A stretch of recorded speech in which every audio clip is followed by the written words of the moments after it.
Maybe we'll start with that, Michael. I know with the insomnia work, I noticed it maybe 2 years ago. Is it how long, when was the first one? Do you think that you worked here with the cartoons? yeah, with the insomnia guys. Yeah, with these strips. I have no idea. I can look at the date. Yeah.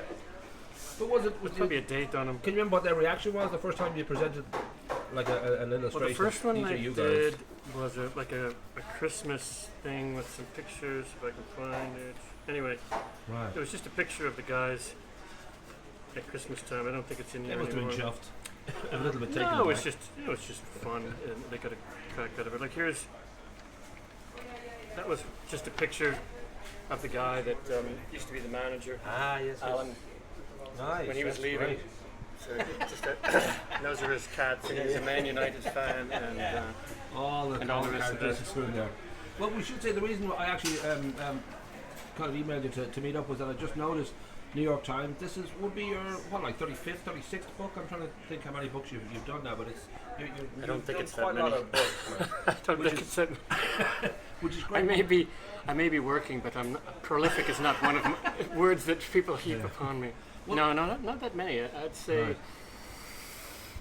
right. 20 at the most. Ah, okay, all right, okay. But that's well, just when I glimpsed at that, I think one of the website, maybe it's Wikipedia or whatever, just had a kind of 30 plus illustrations of books that you connected to. Maybe I don't know if they were just overlapping with other people, but I spent a long time. Like, for instance, for 10 years, I've done picture books like this. Yeah. Right. But for 10 years, I was working, designing and illustrating books that have, on sex and sex ed. Ah, yes. And that was like over 10 years of my life working on these. Okay. And so that 10 years resulted in 3 books.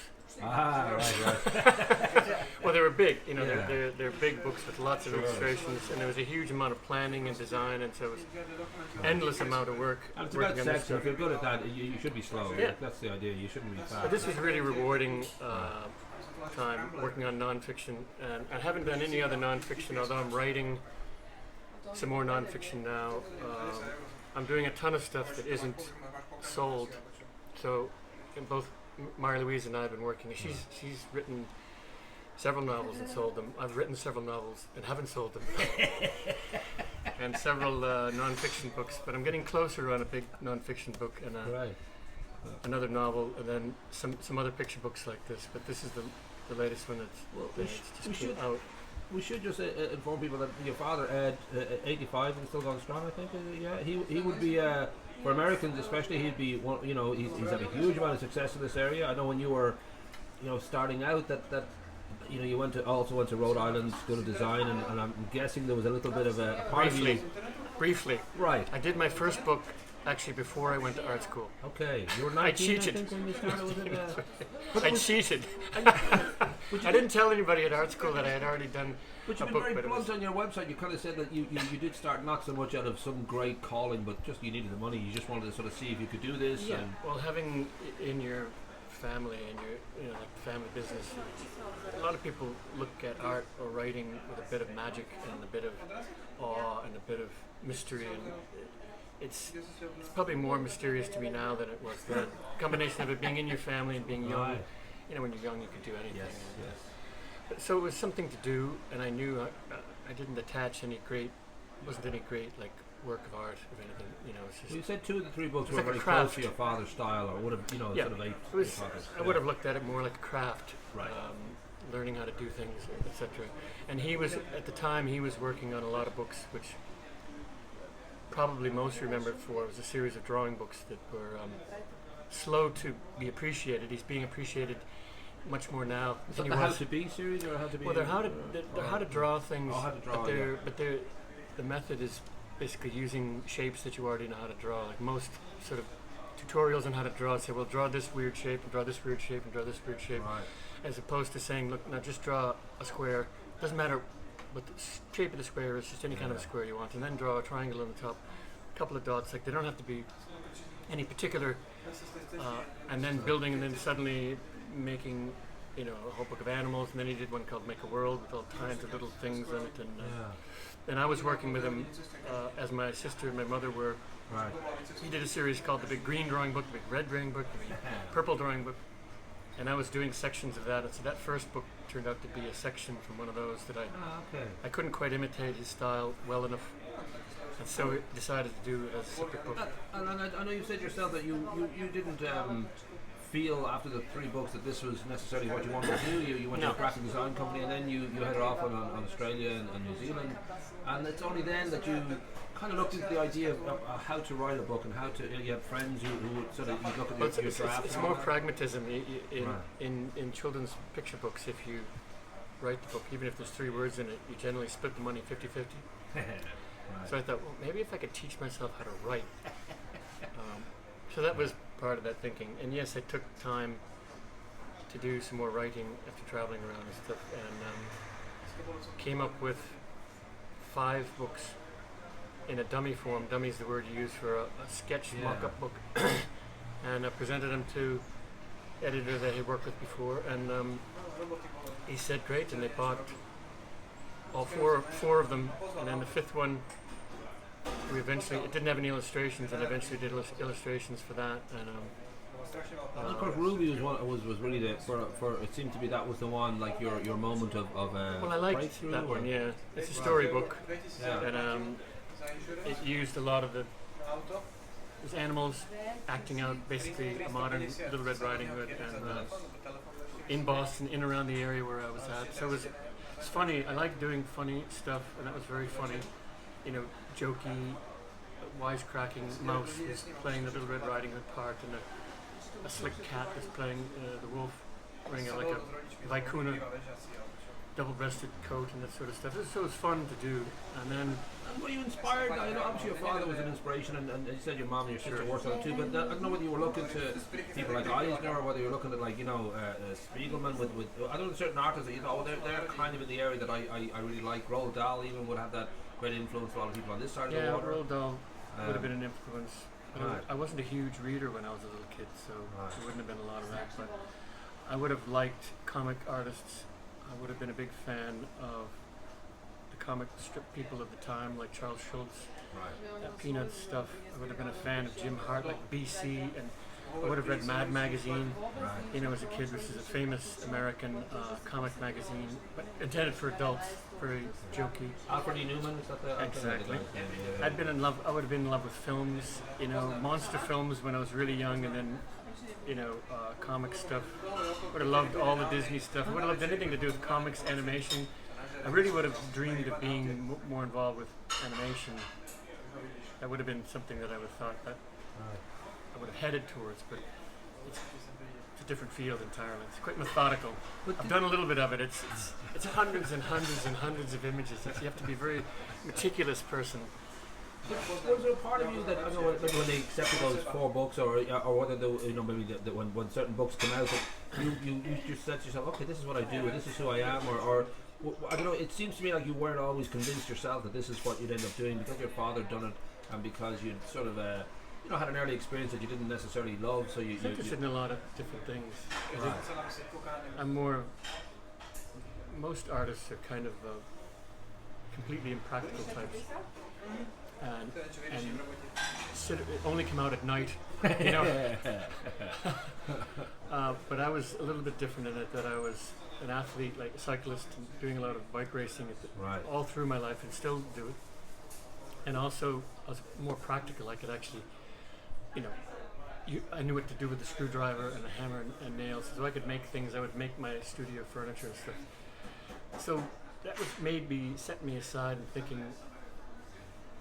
Curiosity. I'm interested in a lot of things, which is one of the reasons why when Roby Harris called me up to ask me about doing this book on sexuality for kids, that I was intrigued, because it was a big challenge and involved doing a lot more things than just drawing pictures. I mean, I did have to draw pictures, but I also needed to edit and design and redesign, and we took her manuscript and deconstructed it and created graphics, and then it was an endless process of meetings with publishers, editors, as well as a huge list of professionals and psychologists, teachers, doctors, etc., trying to craft these books precisely. And then we did 3 of them for 3 different ages, and it was subtly different for each age group, and redesigning them, doing that 3 times in a row was a huge amount of work, but I don't remember ever being tired of it. You know, and the two of us worked endlessly, and so it was endlessly interesting work to do. And so we worked far longer than we ever could have gotten paid back. Luckily, they're still selling, and they're still selling in the millions. 30 countries across the globe. Wow. It's a huge selling books. But that we didn't know that was going to happen. We committed time ahead of time just because we were so fascinated and then so interested. And the more feedback we got from people, it was very different than doing storybooks because there were people out there asking us to do this, and there was interaction with the public, and they were thanking us all the time and saying, you know, if you could just do this, and it was really rewarding. So. Was there a point then, you know, because it kind of was like an earlier question though, the idea that you may have hit a point and said to yourself, okay, this is who I am, because you know that sort of success, that's a huge, you know, I don't know whether there was a parent at the time of publishing that they were going to be this big and they were going to last this long, but for you to come into a profession that your father was already established in, that's often a very tough thing for any person to sort of be in the shadow of somebody already famous in that field. It never bothered me, right? Okay. Because he does such different work, right? But I could never do what he does. He's endlessly talented, and he was erudite as well. He was capable of switching styles like a chameleon and tackling different topics that some books would not sell at all and some would sell really well. And I've inherited that from him. I'm dissatisfied with doing one thing. I get bored easily. And the styles, I've changed the styles. I've done very realistic styles in books and very cartoony styles and everything in between, depending on what suits. And that's not very efficient. It's much better to stay with one style if you want to be more prolific. Sure. But I'm much more interested, in retrospect, reflecting on my own life. I'm obviously much more interested in solving problems. Right.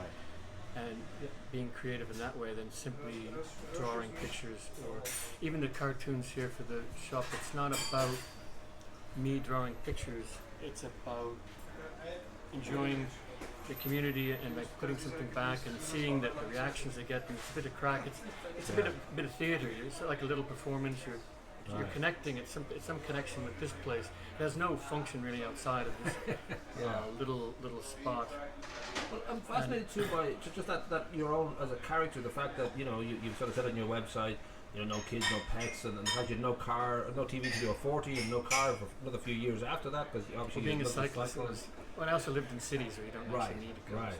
But was there a part of you that you know was conscious of you just don't want to be kind of bogged down in traditional kind of 9-to-5 life, and also the kind of nuclear family idea? You just needed to have that kind of freedom, that kind of space to. No. I was giving you a chance to be poetic. I don't think you actually think about it. I think if you look back and you found that you were thinking about it and making that, it's like the difference between a bohemian and kind of the kind of bohemians you see walking around Williamsburg in New York at the moment, like visiting my friend in New York. There's neighborhoods in New York now where people just basically purchase the bohemian lifestyle with a lot of money. Right. And you can see them painfully trying hard. I don't think because I never thought of me being anything, and always thinking, well, maybe I'll just do something else next year or something. I was never conscious of what I was doing, but I was always interested in the cycling, which was completely not hip at all back then. But it was just what I was interested in. And after a while, there really was, frankly, more practicality in that. Once I reached a certain age, and I realized I can't do anything else. I don't have enough time to ramp back up and do anything at this level without starting at zero. I might be able to transition. So, but the one moment that I did, I think when I started writing for the first time, I really felt that was something that I enjoyed more than drawing. But the drawing within a picture book is a bit of. It is a bit like writing, and I tend to drift in that direction and doing a lot of stuff that's reminiscent of, if you look at that, it's reminiscent of animation, it's reminiscent of storytelling. So it's not just drawing a picture. Really what I'm doing is I'm performing a scene, I'm acting out the gestures, there's a story, this is the culmination of a story. So I really am tying in I always used to say that if I had another life, I might like to go into musical theater. I love musical theater. Choreography, really, isn't And it? performance on a stage. But picture books are very much about performance. I mean, you have to choose. For a children's picture book, you have to choose. You're given a text either that you've written yourself or someone gives you, and you have to essentially, it's fully illustrated, so you have to come up with characters. Like a lot of people think, well, you just draw this stuff. No, there's nothing. There's a blank piece of paper and then there's some words. Right. And then I have to basically cast the film. I have to figure out who the characters are, what their hair is like, how tall are they, what does their nose look like. Every detail has to come up here. It doesn't just happen. Then I have to dress them to be the costumer. Then I have to choose the sets. I have to design all the furniture, all the rooms, all the direction. Then I have to direct the film. I have to decide where's the shot's going to be. It's going to be high, it's going to be low, it's going to be from this direction, that direction. And then I have to do the performances, which is my favorite part. Coming up with gags, sight gags, just stuff like this that doesn't make any sense. It's a performance, it's a sight gag, it's a visual thing. The actual drawing doesn't really give me all that much pleasure. It's a bit of work, but the idea, of course, is the kind of it's the performance of it. It's like this cover had to come up with something, and it's really the whole story. You're thinking of the different characters and how they're reacting, and then exactly the tone. Like it's very subtle, like two young kids kissing. It's not so easy as you think. Right. Exactly where they're doing, how are they standing, who's doing it, how leaning, how much of the face is covered by hair. It's a million decisions as to what comes across as looking cute or coy or pleasant or gets the point of the book across. And that's the part that I like. So I tend to do. My wife always laughs at the amount of work I do. Like for one book, I would fill up an entire, sketch pad. This would just be one book's worth of sketches. With all the auditions. And I'm getting worse. There's more and more sketchbooks. For this stuff, there's boxes. There's literally boxes the size of a small garage full of drawings and stuff. But I'll easily, even for a simple book like this, fill up 2 of these. So there'd be like 200 or 300 sketches to come down to 32 pages worth of stuff. Because it's working out, does he stand like this? What's funnier? Like if I'm pointing to the man holding the camera, is this funny or is it that funny? Or is it this funny or is this funny? Or is it this funny or is it this funny? Is it that funny? Is it this or this? Or maybe it's like this. Or maybe it's like this. Or maybe it's like this. Or maybe it's like this. And you're thinking, no, and if I get it quick, it's quick. But I tend to not get it right away, so I work it out in here. And given your Boston background, I don't know if you got caught up in or were tempted by, you look at the Peter Bagg and Daniel Klaus, and there's a kind of a wave in '89, the Hernandez brothers and all that would have been just doing graphic novels and very, very kind of loved and powerful in their world, we'll say, but they're also creeping over into, music crowd, we're getting into them. I was tempted, but it's a huge amount of work. Right. And you generally won't ever get the money. Okay. It's a real labor of love, and it's a specialty. I've done a bit of it. There are cartoon strips, small cartoon strips in a book like this, that I would have done. And there's another one where there's a lot more of it. So I'm aware of using this form. Right. And for the book I'm working on now, there may be more of it. But as a full-time thing for storytelling, yes, that's even more cinematic. They're constantly framing their shots as a filmmaker. They're essentially extended storyboards, kind of, isn't it? And extended. What do they call them? Storyboards. Yeah. And I did some storyboarding for a short time for a company, and it's something you really got to want. Those most of the really big graphic novels are done by a team. And I wouldn't mind doing that. I'd love to be the pencil artist. There's usually somebody that does the pencils, someone that does the ink, and then someone does the color, and then someone who writes it. There's usually 4, and they're not the same person. Generally, not the same person. Right. So it would be fun to write it and maybe do the sketches. And at this time in my life, I'd really like to just hand stuff over to you. Finish it. I've solved the problems. Yes. I want to go on to the next one. But the writing part of it, like I said, that part of the comic books. And people have asked me over the years, oh Mike, why don't you do a graphic novel? The publishing industry is very trendy. And they're always thinking about what happened last year. It's almost impossible to look forward. So by the time they want me to do something, it's something that I'm a bit tired of, or it's already saturated. Someone's already done it. It's a bit of a labor of love to do graphic novels.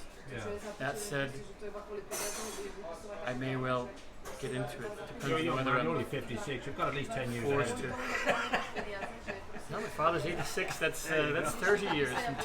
30 years, dude. It's a long Just way getting started. from Boston to here is quite a trip, and I wonder if it was Marie-Louise kind of tempted you to Ireland, or whether there was already... Yes. Right, okay. No connection at all. In fact, I grew up, in Boston and was in and out of New York. A lot of my friends live in New York City now, and there's a ton of people that are just in love with Ireland, and always were. But from the time I was a little kid, but I grew up with Irish American kids. They were like, like I'm Irish, and I was always like, yeah, whatever, And then growing up as an adult, there were people that became really passionately, romantically interested in Ireland. Oh, the great Ireland, I'm going to go there. And they'd take trips and they'd come back and, I love the place. And Irish people came over and visited us and we hung out with them. But I never had any Ireland, whatever. I'd rather go to France or Italy or even England. God help me. London. But so no, absolutely, swear to God, no interest.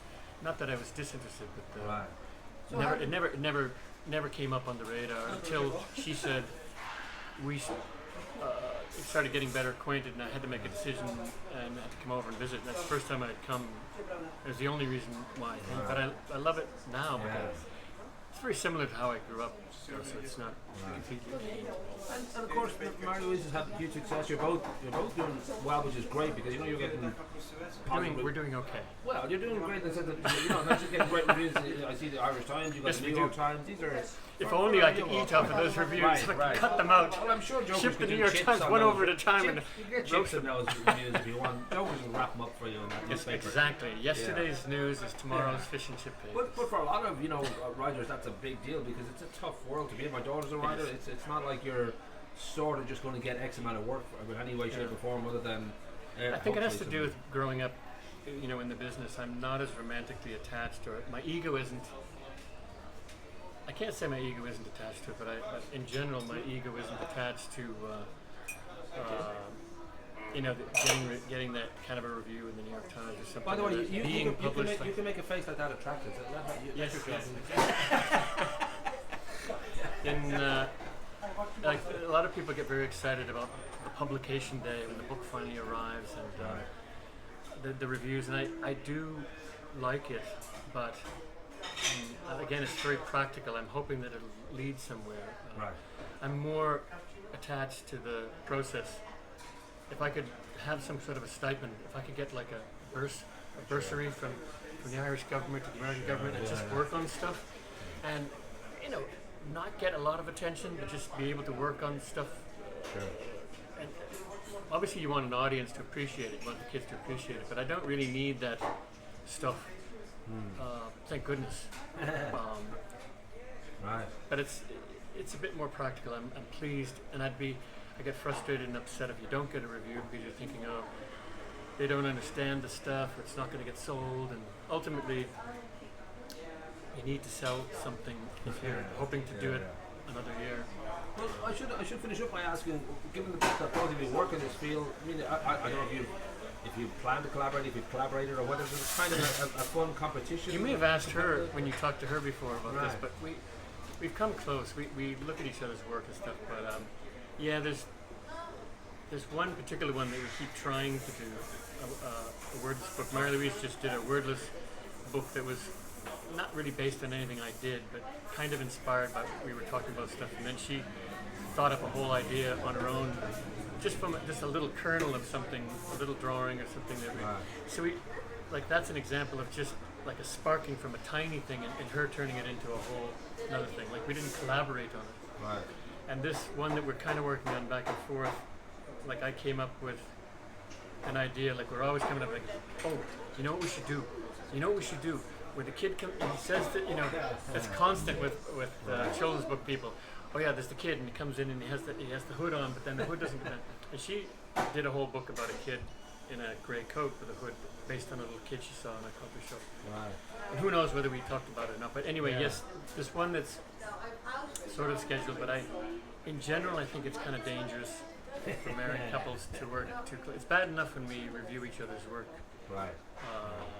But I think we're professional enough to get something out of it. Neither one of us seems to take the criticism well, but we know that it's well-founded and thoughtful. And well-meaning. So you have to time what time of day that you do it, and kind of a mood you're in. Yeah, and be a safe distance, you know, just in case. It's a learning From the other side process. of the room. It's a learning process. So I think maybe we're moving closer to being capable of working fully collaboratively. But this was most of my work is fully collaborative. This was not written by me. In fact, most of the work I've done in recent years, and I've been very, very lucky. I worked with Robbie Harris for 10 years, and I worked with this woman, Barbara Botner, on several books. She's very funny. I was a fan of hers before we met up, so that was a lucky. One of her books I really, really loved, called Bootsy Barker Bites, about a child that's brought over by a parent's friend who just terrorizes the kid in the house. And so that was really rewarding. Then I worked with a woman who ended up being the children's poet laureate in the United States. And we worked on 6 books together of poems for 2 voices, and that was also quite collaborative because we helped design how that would work. It's all poems for 2 voices, so 2 people can read it, or 1 person can read either side, or you can sing them, you can rap them, you can do them as opera, whatever you want, but you can. And she was terrific to work with, and I really, really loved working with her. And we may yet do another book together. She's in her 80s now as well. So as much as I'm trying to get back to my own writing now, I certainly haven't regretted working with other people, and I'm far more familiar with it than Marie-Louise is. But I wasn't married to any of these other people. But it was really, when it works, it's terrific. A kind of give and take, and if you have respect and you. I was just listening to a thing the other night about the guys writing Blackadder over the years. They also wrote 4 Weddings and these guys. And they said that it was a horrific process, but they also loved it, and they said they can't imagine ever having that kind of experience again, that kind of collaborative thing where you're finishing each other's sentences and thinking each other. And as they said, what I also experienced, one of the things they said was you're trying to please the other person after a while. Sure. You try to make them like what you're doing, and you're also thinking like them. You know what they would say. I almost know, working with some of these authors, what they want to say more than they say.